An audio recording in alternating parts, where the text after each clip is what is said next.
Hello everyone. आज की video में हम मनन शक्ति के बारे में डिस्कस करेंगे। जैसे कि मेजॉरिटी लोग क्या करते हैं, चीज़ों को सिर्फ पढ़ते रहते हैं। एक बार पढ़ेंगे, दो बार पढ़ेंगे, तीन बार पढ़ेंगे और पढ़ने के बाद वो कंप्लेंट करते हैं कि एग्ज़ाम में हम उन चीज़ों को अच्छे से याद नहीं कर पाए। हमने पढ़ा था वो टॉपिक बट हमें याद ही नहीं आया। ऐसा आपने भी कभी ना कभी फेस किया होगा। तो आज मैं आपको बताऊंगी कि हम क्यों नहीं याद कर पाते और ऐसे कुछ ट्रिक्स शेयर करूंगी जिसके थ्रू आप एग्ज़ाम में चीज़ों को अच्छे से रिकॉल कर पाएंगे। सबसे पहली चीज़, हमारी पढ़ाई में एक मिस्टेक है। हम जब पढ़ाई करते हैं तो सिर्फ रीड करते हैं। रीड करने के बाद एक और चीज़ करनी होती है, चिंतन करना, या फिर हम उसको मनन करना कहते हैं। मनन चिंतन करने के बहुत सारे फायदे हैं, मैं उसकी लंबी लिस्ट बता सकती हूँ। जैसे कि आपको क्या करना है, कोई भी एग्ज़ाम में अगर मैंने साल भर एक टॉपिक को पढ़ा है, एक सब्जेक्ट को पढ़ा है, तो मुझे एग्ज़ाम हॉल में उस सब्जेक्ट के रिलेटेड, उस टॉपिक के रिलेटेड जो भी क्वेश्चन आएगा तो उस टॉपिक को याद करना है और याद करने के बाद मुझे वो एग्ज़ाम में लिखना है, उस क्वेश्चन का आंसर लिखना है। बट होता क्या है, हमने साल भर पढ़ते वक्त क्या आदत डाली है, सिर्फ पढ़ रहे, एक के बाद एक मल्टीपल रीडिंग्स हम कर रहे हैं। तो वो मल्टीपल रीडिंग्स के कारण क्या होता है, वो जो रिकॉल करने की आदत है, याद करने की आदत है, वो हमने डाली ही नहीं है। तो इस तरह से हमारे जो ब्रेन मसल्स हैं, माइंड के मसल्स हैं, वो स्ट्रॉन्ग नहीं हो पा रहे। तो हमने क्या करना है, मनन करना। माना क्या मनन, सिंपल में लैंग्वेज में आपको बता रही हूँ। अगर मैंने अभी एक पेज पढ़ा, उस एक टॉपिक में ले लेती हूँ एग्जाम्पल के लिए, जैसे कि 1971 इंडिया पाकिस्तान वॉर, ये एक टॉपिक है। इसके बारे में मैं पढ़ रही हूँ, इसके बारे में मैंने एक दो पेज पढ़े। तो वो पढ़ने के बाद तुरंत नेक्स्ट स्टेज मुझे क्या करनी है, मुझे उसको याद करना है। तो सिंपल लैंग्वेज में मनन करना मतलब क्या, एक पेज पढ़ा, उसके बाद याद करो, याद करने का ट्राई करो कि मैंने क्या पढ़ा, उसके ऊपर सोचो। तो नेक्स्ट इंपॉर्टेंट कीवर्ड क्या है, सोचना। याद करना एक इम्पॉर्टेंट कीवर्ड है, जो पढ़ लिया, जो देख लिया, जो सुना, उसको याद करना। और नेक्स्ट इम्पॉर्टेंट कीवर्ड है उसके बारे में सोचना। अभी ये जो टॉपिक है 1971 इंडिया पाकिस्तान वॉर, अभी देखिए 1971 की इस वॉर के पहले पाकिस्तान दो भागों में बटा हुआ था। जो कश्मीर के साइड के ऊपर का जो पार्ट है उसको वेस्ट पाकिस्तान बोलते हैं। आप मैप को विजुअलाइज कीजिए, अभी मैं जब बता रही हूँ, तो जो ऊपर का पार्ट है कश्मीर के साइड का, वहाँ पे हम उसको वेस्ट पाकिस्तान बोलते हैं, और यहाँ पे जो पार्ट है उसको ईस्ट पाकिस्तान बोल सकते हैं। ठीक है, तो क्या हुआ, जब वो बांग्ला भाषियों का क्लैश हुआ, बहुत सारी चीज़ें थी, मैं उसके डिटेलिंग में नहीं जाऊँगी। तो जो भी पृष्ठभूमि बनी वहाँ की, जो भी हालात बने, जो करंट बांग्लादेश है, उस टाइम पे वो पाकिस्तान का हिस्सा था। ठीक है, उसको ईस्ट पाकिस्तान बोलते थे। और वो जो भी हालात बने, उनके ऊपर थोड़ा सा अत्याचार हुआ, फिर वो जब चीज़ें हुई उसकी वजह से क्या हुआ, एक बैकलैश आने लगा पब्लिक की तरफ से, और पाकिस्तानी आर्मी जो थी उन्होंने उनके ऊपर अत्याचार करना शुरू कर दिया। तो उसकी वजह से क्या हुआ, बहुत सारे जो लोग थे वो माइग्रेट करके इंडिया में आ रहे थे। जो स्टेट्स थी जैसे कि वेस्ट बंगाल वगैरह, वो बांग्लादेश की बॉर्डर से लगती है हमारे देश की जो स्टेट्स थी, तो वहाँ से लाखों करोड़ों लोग माइग्रेट होके इंडिया में आने लगे।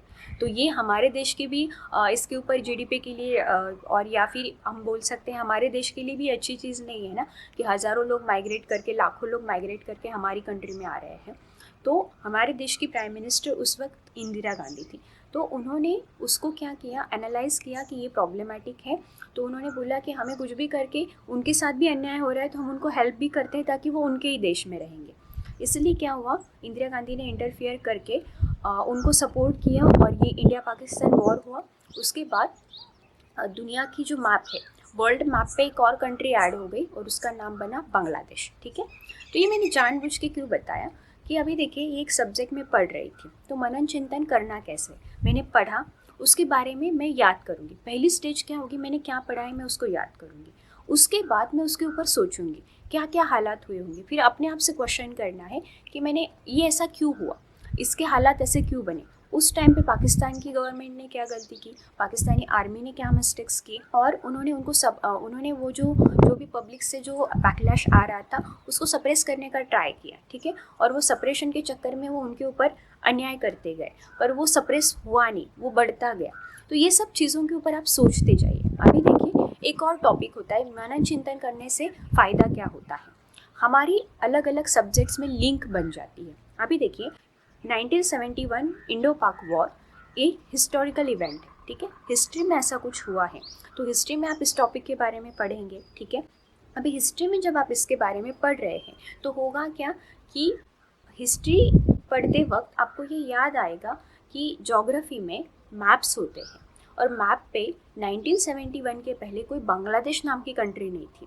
वहाँ पे सिर्फ ईस्ट पाकिस्तान और वेस्ट पाकिस्तान ऐसे लिखा हुआ था। बट 90s वॉर के बाद क्या हुआ, बांग्लादेश एक सेपरेट कंट्री बन गई और पाकिस्तान का जो बहुत बड़ा हिस्सा था वो पाकिस्तान से अलग हो गया। ठीक है, तो हिस्ट्री में एक वॉर हुआ, उसकी वजह से जोग्राफिकली मैप में एक चेंज हुआ, मैप में एक अलग कंट्री ऐड हो गई। ठीक है, तीसरी इंपॉर्टेंट चीज़, जब भी दो देशों के बीच में वॉर होती है तो उन देशों की इकोनॉमी पे अफेक्ट होता है, दोनों देशों की। इट डजेंट मैटर कि कौन जीत रहा है कौन हार रहा है, ये फ़र्क नहीं पड़ता। तो जैसे ही इंडो पाक वॉर हुआ तो दोनों देशों की इकोनॉमी पे क्या क्या असर हुआ, उसके बाद इंडिया के हालात क्या बने, पाकिस्तान के हालात क्या बने, तो क्या हुआ, मैं आपको चिंतन कैसे करना है ये बता रही हूँ कि क्या क्या सोच सकते हैं, क्या क्या हुआ इस वॉर के बाद, साइड इफ़ेक्ट क्या हुआ, इंडियन इकोनॉमी पे क्या असर पड़ा, इंडिया की जीडीपी पे क्या असर पड़ा, फिर इकोनॉमिक्स के जो भी ये थे वो कैसे चेंज हुए, ये सारा। और फिर उसके अलावा पाकिस्तान के बारे में भी सोच सकते हैं। और चौथी इंपॉर्टेंट चीज़ पॉलिटिक्स। देखिए, इसके बाद इंडिया की पॉलिटिक्स में क्या हुआ और पाकिस्तान के पॉलिटिक्स में क्या हुआ। अभी देखिए कि पाकिस्तान में हमेशा बोलते हैं कि आर्मी क्या करती है, आर्मी ओवर पावर करती है। जो भी गवर्नमेंट है वहाँ पे प्राइम मिनिस्टर और प्रेसिडेंट उनसे ज़्यादा पावरफुल वहाँ के आर्मी का जो जनरल होता है वो होता है। वहाँ पे आर्मी रूल वगैरह ये सारा सिस्टम चलता है। बट हमारे कंट्री में आर्मी के जनरल के पास उतनी अथॉरिटीज़ नहीं है, उसके पास अथॉरिटीज़ है बट उसके आर्मी के ऊपर उसके ऊपर पूरी अथॉरिटी है, उसको पॉलिटिकल में उतना अथॉरिटी नहीं है, पॉलिटिक्स में वो इंटरफेयर नहीं कर सकता। बट वहाँ के जो आर्मी जनरल्स एंड ऑल है वो बहुत ज़्यादा पॉलिटिक्स में इन्वॉल्व हो जाते हैं। अभी मेरा टॉपिक ये था कि हिस्ट्री में एक वॉर हुई, उसकी वजह से ज्योग्राफी में थोड़ा सा चेंज हुआ, ज्योग्राफिकली मैप में चेंजेस हुए, उसी वॉर की वजह से दोनों देशों की इकोनॉमी पे असर हुआ। तो इसमें एक और सब्जेक्ट आप एनालिसिस कर सकते हैं, इकोनॉमिकली क्या चेंजेस हुए। उस समय इंडिया की जीडीपी क्या थी, पाकिस्तान की जीडीपी क्या थी। उसके बाद कभी भी वॉर होता है तो पॉलिटिकली भी दो देशों में चेंजेस आते हैं। जो पॉलिटिकली लीड कर रहा है आपकी कंट्री को वो भी बहुत मैटर करता है। जैसे कि मेरा एक जो ऑब्जर्वेशन है वो मैं आपको बताना चाहूँगी। जब इंडिया पाकिस्तान वॉर हुआ और वो वॉर पाकिस्तान बुरी तरह से हारा, तो इंडिया में जो था दो लोगों की बहुत तारीफ हुई। एक तो जो हमारे जनरल थे साम मानेकशॉ और दूसरी हमारी जो प्राइम मिनिस्टर थी इंदिरा गांधी। तो इसका पॉलिटिकल इफेक्ट ये रहा कि उसके बाद जो इलेक्शन हुआ इस वॉर के बाद, उसमें इंदिरा गांधी को बहुत बड़ा मैंडेट मिला। और उस टाइम पे हालात ऐसी थी कि इंडिया के सारे स्टेट्स में, मेजॉरिटी स्टेट्स में ऐसा था कि कांग्रेस की गवर्नमेंट थी। स्टेट में भी, सारे स्टेट्स में भी कांग्रेस की गवर्नमेंट, मेजॉरिटी नहीं कह सकते सारे, बट मेजॉरिटी 90-95% स्टेट्स में कांग्रेस की गवर्नमेंट थी। और सेंट्रल में भी बहुत बड़ा मैंडेट मिला था उनको, बहुत ज़्यादा बड़ा मैंडेट मिल गया था। ये इंडिया पाकिस्तान वो जो वॉर हमने पाकिस्तान को बुरी तरह से हराया, उसका बहुत बड़ा पॉलिटिकल बेनिफिट इंदिरा गांधी को मिला और वो इतने बड़े मैंडेट के साथ वो जीत के आई। ठीक है, तो क्या किया, देखिए मैंने एक सिंपल टॉपिक था 1971 वाला वॉर, उसको मैंने हिस्टोरिकली उसके सारे इवेंट्स देखे, हिस्टोरिकली उसकी टाइमलाइन कैसे बनी, कैसे कैसे ये बनता गया, इसकी पृष्ठभूमि क्या थी, हिस्टोरिकली मैंने उसको डिटेल में पढ़ा। ज्योग्राफी का में इसका क्या इफेक्ट आया वो देखा। उसके बाद इकोनॉमिक्स, दोनों देशों की इकोनॉमी पे क्या असर हुआ, जीडीपी पे क्या असर हुआ, तो इसमें मेरे 4-5 इकोनॉमिक्स कॉन्सेप्ट रिवाइज हो गए। और लास्ट इंपॉर्टेंट है पॉलिटिक्स, पॉलिटिक्स पे क्या असर हुआ। तो मैंने क्या किया, एक टॉपिक था, एक हिस्ट्री का टॉपिक था, उससे मैंने 4 सब्जेक्ट्स के साथ क्या कर दिया, कनेक्ट कर दिया। मैं जानबूझ को आपको एग्जाम्पल के साथ समझा रही हूँ, क्योंकि बिना एग्जाम्पल के मैं आपको बोलती कि आप 2 सब्जेक्ट के बीच में लिंकिंग फाइंड आउट कीजिए तो आपको वो डिफ़िकल्ट जाता है और आप समझ नहीं पाते कि मैं किस चीज़ की बात कर रही हूँ। तो मैंने प्रैक्टिकली आपको एक टॉपिक लिया, उसको एग्जाम्पल दिया और आपको बताया कि 2 सब्जेक्ट के बीच में इंटरलिंकिंग फाइंड आउट करो। तो अभी देखिए मेरा again I will come back to my topic.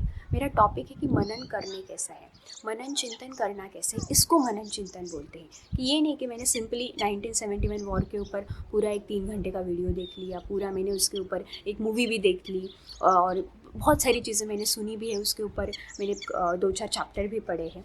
But उसके अलावा, पढ़ने सुनने देखने के अलावा बैठ के आपको सोचना पड़ेगा। अभी जब आप सोचेंगे, इसके ऊपर चिंतन करेंगे और इंटरलिंकिंग करेंगे तो आपको क्या हो जाएगा, वो टॉपिक बहुत अच्छे से समझ पाएगा। मेरी एक चीज़ हमेशा याद रखिए, जैसे कि ये हमारा शरीर है, इस शरीर को अगर हम फूड नहीं देंगे, 1 दिन 2 दिन हम खाना ही नहीं देंगे, तो इस शरीर में शक्ति नहीं रहेगी। 4-5 दिन के बाद मेरे शरीर में बहुत ज़्यादा कमज़ोरी आएगी। क्यों? क्योंकि जो खाना है, जो भोजन है, वो मेरी बॉडी को क्या दे रहा है? एनर्जी दे रहा है, शक्ति दे रहा है, ठीक है? ऐसे ही आपने कभी सोचा है हमारे मन को शक्ति कौन देता है? अभी जैसे कि आप ये वीडियो देख रहे हैं, मैंने कुछ देर पहले एक टॉपिक के बारे में एक्सप्लेन किया, आपको डेफिनेटली वो सुन के बहुत अच्छा लगा होगा, आपके मन को अच्छा लगा होगा।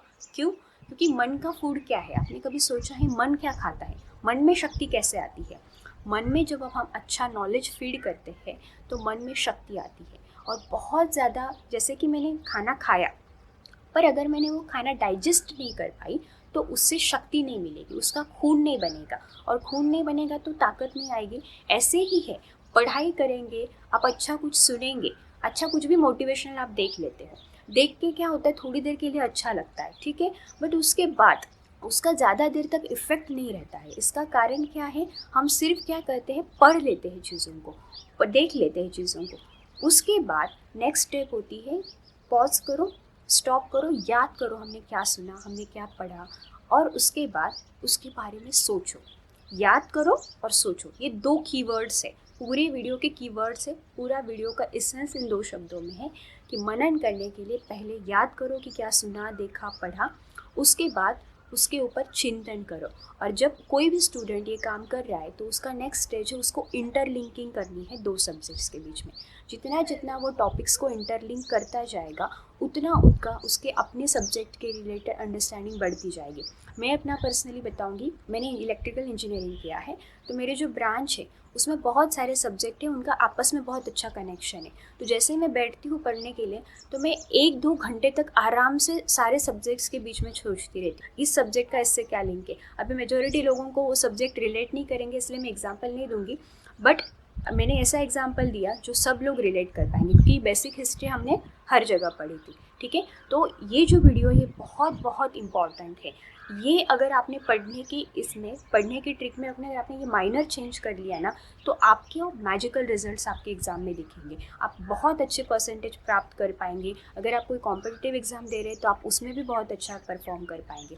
तो अगर आपको ये वीडियो पसंद आया होगा और ये जो मनन शक्ति के बारे में आपने सुना है, इसको तुरंत इसी वीडियो पे यूज़ कर लीजिए। आप ये वीडियो ख़त्म होने के बाद तुरंत सोचिए मैंने इसमें क्या सुना, तो उसको याद कीजिए। याद करने के बारे में बाद उसके ऊपर सोचिए कि सच में मैं मनन चिंतन तो बहुत कम करती हूँ।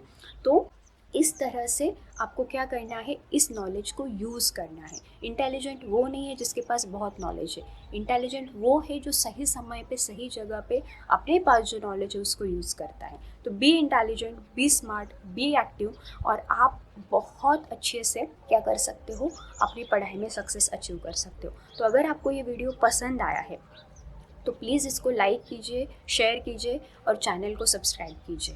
Thank you very much for watching this video.